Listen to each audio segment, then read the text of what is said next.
Hello guys, അപ്പോൾ ഇന്ന് ഞാൻ വന്നിരിക്കുന്നത് അരിയുണ്ട റെസിപ്പിയാണ്. മഴയൊക്കെ തുടങ്ങിയോണ്ട് ഭയങ്കര വിശപ്പാണ്. അപ്പോൾ വൈകുന്നേരം ആയപ്പോൾ അമ്മ പറഞ്ഞ് അരിയുണ്ട ഉണ്ടാക്കാം. അങ്ങനെ നമ്മൾ ഇന്ന് അരിയുണ്ട ഉണ്ടാക്കണം. ഫാമിലി ആയിട്ടാണ് കേട്ടോ ഉണ്ടാക്കുന്നത്. അപ്പോൾ ആദ്യം തന്നെ അരിയൊക്കെ നല്ല വൃത്തിക്ക് വറുക്കുകയാണ്. അപ്പോൾ അരിയുടെ നിറം മാറുന്നത് വരെ ഇങ്ങനെ വഴറ്റിക്കൊണ്ടേയിരിക്കണം കേട്ടോ. ഒരു ബ്രൗൺ കളറൊക്കെ ആവും. ഉണ്ടേൻ്റെ കളറനുസരിച്ച് നമുക്ക് എങ്ങനെയാണെന്ന് വെച്ചാൽ അത് വഴറ്റിക്കൊണ്ടേയിരിക്കാം. അപ്പോൾ ആ പണി ഏതുവാണ് ഏറ്റത്. അവനിങ്ങനെ വഴറ്റിക്കൊണ്ടേയിരുന്നു. എന്നിട്ടൊരു ബൗളിലേക്ക് നമ്മൾ മാറ്റി. ചൂടുള്ളതുകൊണ്ട് ഭയങ്കര കഷ്ടപ്പാടാണ് കേട്ടോ. അത് കഴിഞ്ഞിട്ട് നന്നായി പൊടിച്ചെടുത്തു. തേങ്ങ ഞാനാണ് കേട്ടോ മാന്തിയത്. എപ്പോഴും തേങ്ങ മാന്തൽ പണി എനിക്ക് തന്നെയാണ്.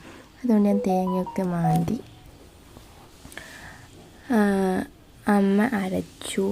അരി അമ്മയാണ് അരച്ചത്. അങ്ങനെ അമ്മ അരച്ചു. ഇത് നല്ല വൃത്തിക്കിരുന്ന് കുഴയ്ക്കുക. സംഭവം ടേസ്റ്റ് നോക്കിയപ്പോൾ നല്ല സൂപ്പറായിരുന്നു കേട്ടോ. ഇങ്ങനെ നന്നായി മിക്സാക്കിയ ശേഷം നമ്മളത് ഉരുട്ട പോലെ ഉരുട്ടി എടുക്കണം കേട്ടോ. അതിനിടയിൽ അമ്മ വന്നിട്ട് അരവിട്ടുകൊണ്ടേയിരിക്കുകയാണ്. അത് കഴിഞ്ഞ് ഇങ്ങനെ ഉരുട്ടിയാക്കി വെച്ച് ശേഷം നല്ല ആസ്വദിച്ചങ്ങോട്ട് കഴിക്കുക. അപ്പോൾ ഇന്നത്തെ വീഡിയോ അത്രയേ ഉള്ളൂ. Bye bye.